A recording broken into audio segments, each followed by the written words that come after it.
عورتوں کے اندر سب سے پہلے نبوت اور رسالت کی تصدیق کرنے والی ذات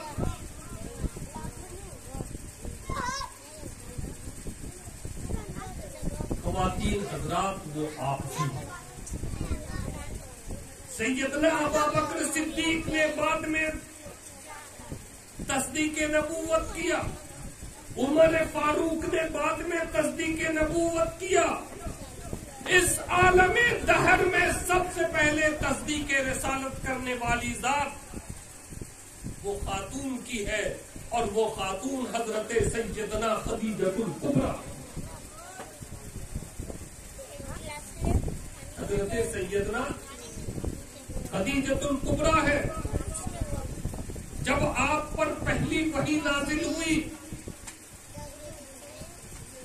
آقا رحمت پر جب پہلی وحی نازل ہوئی، اقرأ باسم ربک الذی خلق، یہی پہلی وحی ہے۔ حدیثوں کے اندر موجود ہے کہ آقا رحمت جب واپس تشریف لاتے ہیں، آپ کے جسم اطہر میں کفن تھی، ایک عجیب قسم کی اضطراری کیفیت تھی۔ میری بہنوں، وہ آپ ہی کی برادری سے حضرت خدیجہ الکبریٰ، جنہوں نے پہلی وحی کی کیفیت، اضطراری کیفیت کو تسلی و تشفی کے ذریعے سے میرے آقا کی ڈھارس بنائی تھی۔ حضرت خدیجہ الکبریٰ کی وہ ذات گرامی ہے۔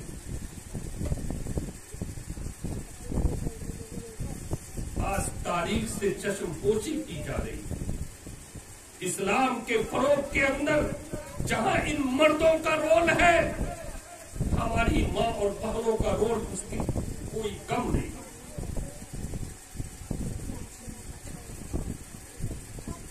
صرف مردوں کو فاروق اعظم نہیں بنایا گیا، صدیق اکبر نہیں بنایا گیا، ہماری ماں اور بہنوں کو بھی خاتون جنت بنایا۔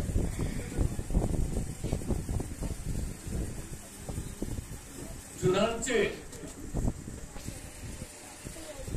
آقا رحمت نے فرمایا، اے خدیجۃ الکبریٰ،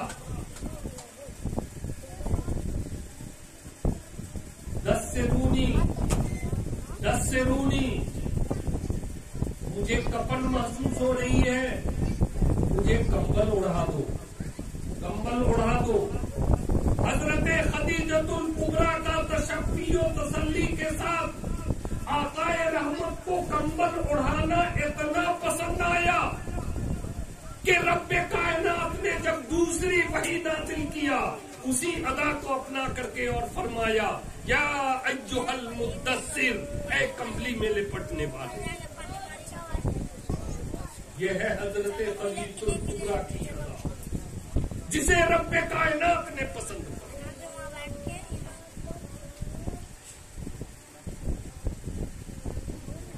تیسری وحی نازل ہوئی، تھوڑی کیفیت کم تھی، تو آقا رحمت سے فرمایا، حضرت عائشہ نے، کیا میں چادر اڑا دوں؟ کیا میں چادر اڑا دوں؟ آقا رحمت نے فرمایا، ہاں زملونی، ہاں مجھے چادر اڑا دو۔ یہ ادا اتنی پسند آئی کہ جب رب کائنات نے اپنے محبوب کو مخاطب کیا تو فرمایا، یا ایھا المزمل، اے چادر میں لپٹنے والے، یا ایھا المزمل، اے چادر میں لپٹنے والے۔ یہ ادا ہے حضرت خدیجۃ الکبریٰ۔ حضرت خدیجۃ الکبریٰ کی وہ ذات گرامی ہے،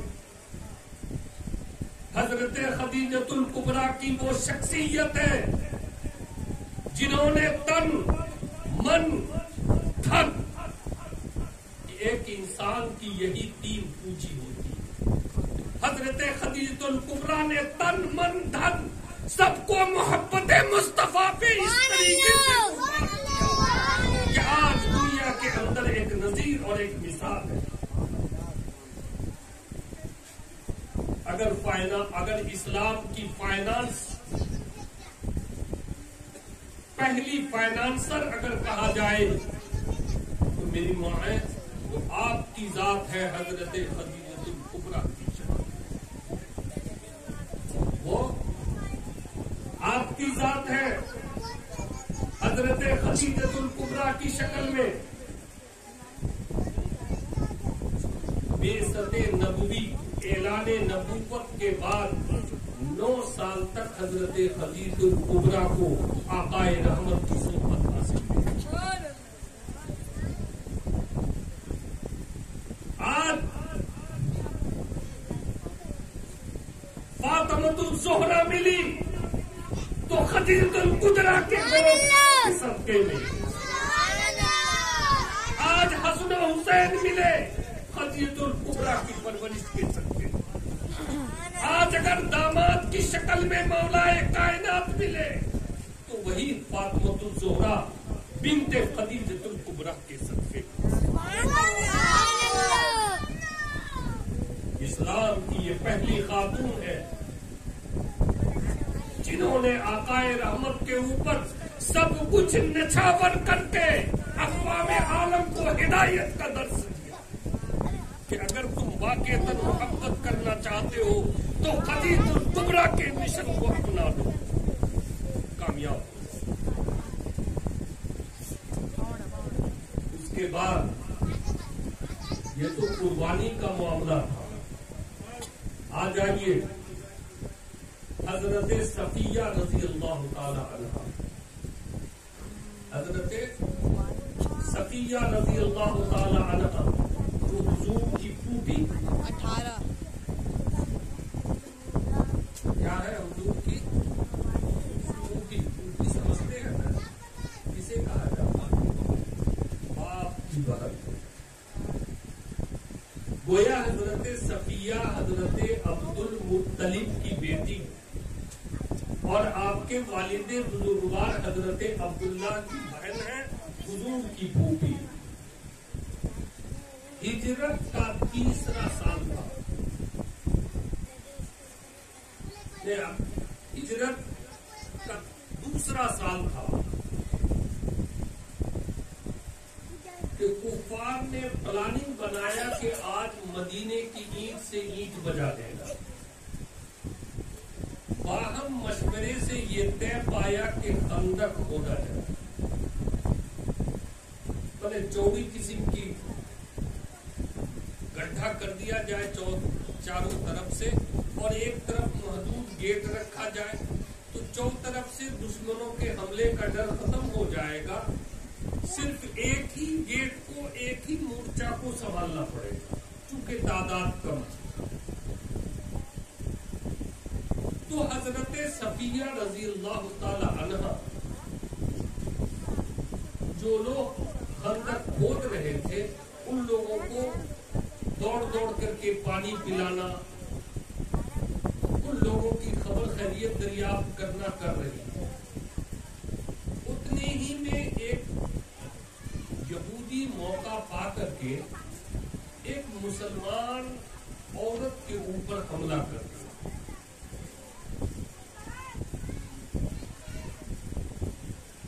حضرت صفیہ نے پلٹ کر کے اس پر ایسا وار کیا کہ اس یہودی کی گردن کو کاٹ کر کے دشمنان اسلام کے مجمع میں پھینک کر کے جواب دیا۔ یہ ہے حضرت صفیہ حضور کی پھوپھی کی دلیری، اور یہ ہے حضور کی تئی محبت کا مقام۔ آج اہل سنت و جماعت کے یہاں حضرت زینب کی شخصیت لگ بھگ متعارف ہے۔ جی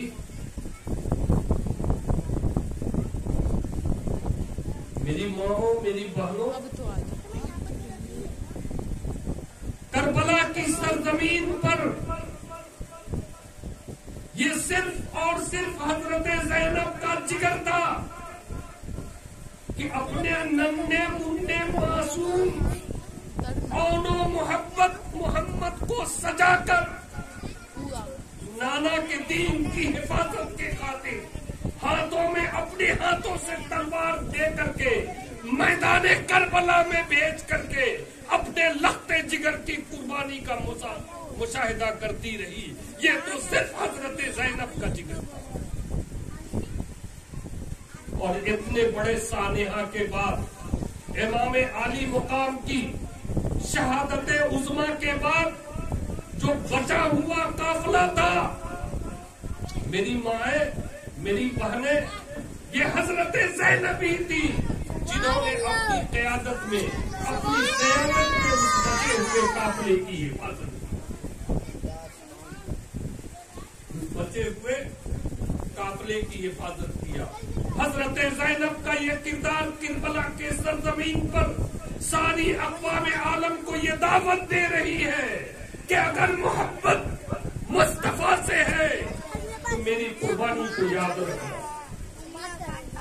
میری قربانی کو یاد رکھنا.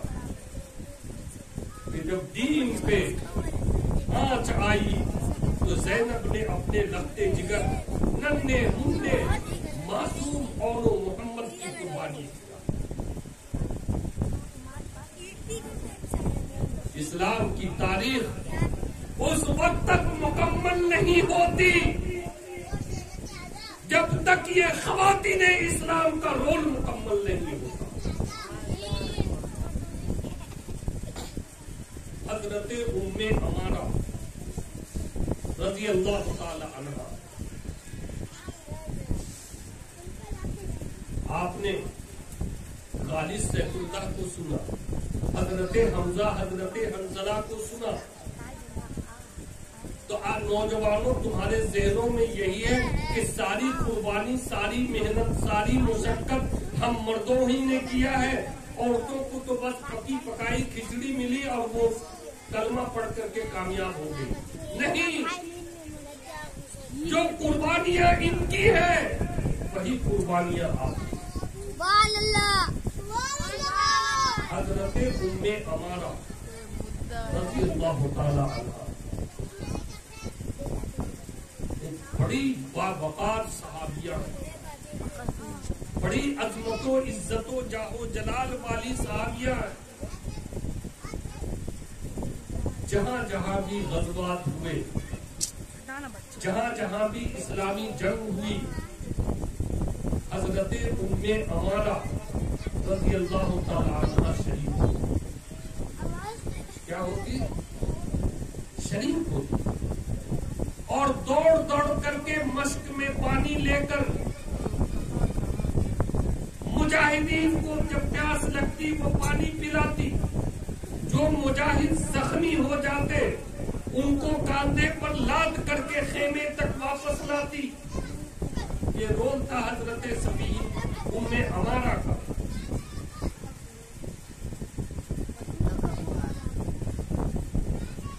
جنگ احد تاریخ اسلام کا یہ بہت ہی عبرتناک جنگ ہے.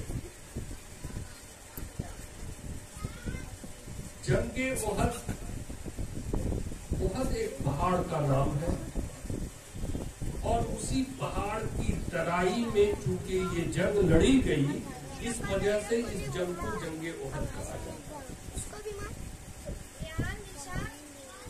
تو دونوں پہاڑ کے درمیان ایک چھوٹا سا راستہ تھا، بالکل ایک گلیارہ ٹائپ.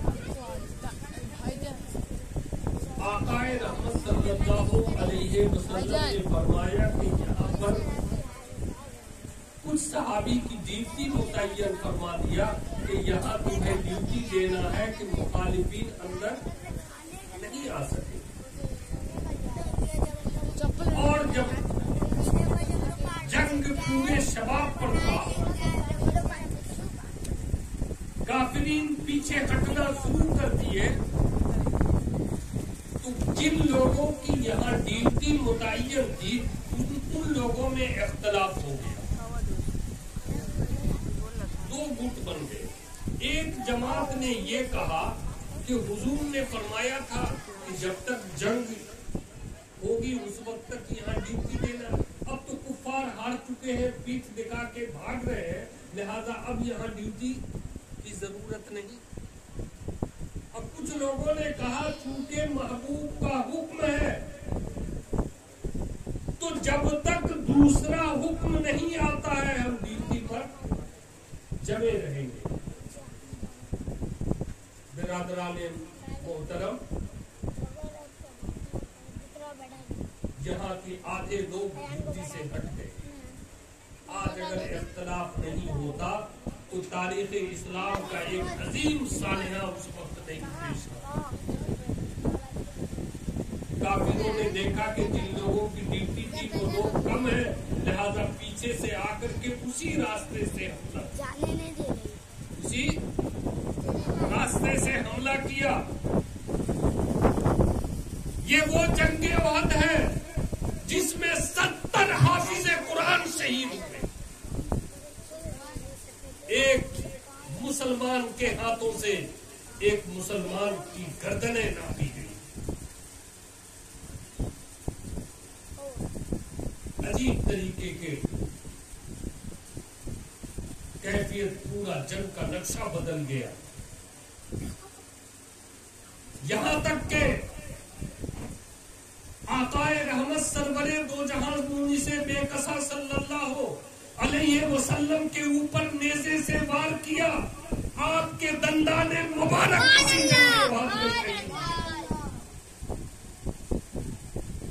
جب یہ کیفیت دیکھا تو یہی حضرت ام عمارہ ہے جو مشکیزہ لے کر کے پانی لے کر کے مجاہدین کو پانی پلا رہی تھی. جب یہ جنگ کے اس بدلتے حالات کو دیکھا حضرت ام عمارہ نے مشکیزہ کو پھینکا. تلوار اور ڈھال لے کر کے میدان کارزار میں لڑتی رہی اور 70 زخم حضرت ام عمارہ کے جسم کے اوپر آئی. جب حضرت ام عمارہ بارگاہ رسالت میں زخمی ہو کر آتی ہے، ارشاد فرماتی ہے یا رسول اللہ، یا حبیب اللہ، یا نبی اللہ، ام عمارہ کی خواہش ہے کہ ام عمارہ جنت میں بھی آپ کے ساتھ، جنت میں بھی آپ کے ساتھ ہو. آقا رحمت نے مسکرا کر فرمایا کہ آج میں جدھر نظر اٹھا کر کے دیکھتا ہوں، جس طرف نظریں لے جاتا ہوں، ہر طرف اس میدان کارزار میں اگر میری نگاہ میں کوئی شکل آ رہی ہے تو وہ ام عمارہ کی. جی، اور آپ کو مجاہد احد کا خطاب آقا رحمت نے دیا. یہی نہیں، آقا رحمت صلی اللہ علیہ وسلم کی رحلت ظاہری کے بعد ایک بہت بڑا فتنہ اسلام کے اندر کھڑا ہوا، یعنی مسیلمہ بن کذاب. اس نے نبوت کا دعویٰ کیا، اس نے نبوت کا دعویٰ کیا. یہی حضرت ام عمارہ ہے جنہوں نے اپنے بیٹے حضرت عبداللہ کے ساتھ مسیلمہ بن کذاب کی مخالفت میں جو جنگ لڑی گئی، حضرت ام عمارہ ساتھ تھی اور ایسا زخم لگا کہ آپ کا ایک ہاتھ ناکارہ ہو. حضرت ام عمارہ کا ایک ہاتھ ناکارہ ہو گیا، لیکن یہ ہاتھ چونکہ ناکارہ ہوا تھا ناموس رسالت کی حفاظت میں، تو رب کائنات نے اس ناکارہ ہاتھ میں وہ معجزہ عطا کیا، وہ کرامت عطا کیا کہ آج بھی تاریخ موجود ہے کہ جب کوئی بیمار ہو کر، جب کوئی پریشانی کے عالم میں حضرت ام عمارہ کے پاس جاتا، حضرت ام عمارہ اسی مفلوج ناکارہ ہاتھ کو اس کے سر پر رکھ کر کے وہ دعا کرتی، اس انسان کا مرض ٹھیک ہو جاتا، اس انسان کی پریشانی ٹھیک ہو جاتی۔ سبحان پتہ یہ اللہ۔ چلا کہ جو ہاتھ اللہ کے راستے میں ناکارہ کیا جاتا ہے وہ بظاہر ناکارہ ہوتا ہے، بباطن وہ ہاتھ اس سے بھی زیادہ طاقتور ہوتا ہے۔ سبحان اللہ۔ وہ ہاتھ اس سے بھی زیادہ طاقتور ہوا کرتا ہے۔ یہ ہے حضرت ام عمارہ۔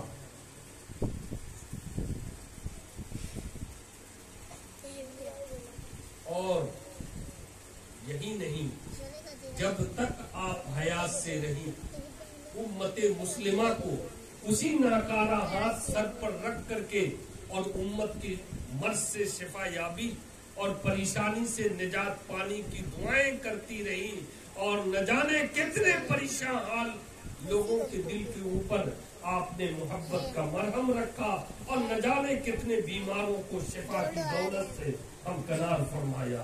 یہ کردار ہے حضرت ام عمارہ کا، اور یہ کردار ہے خواتین اسلام کا، اسلام کے فروغ اور اس کی ترقی اور اس کی کامیابی کے۔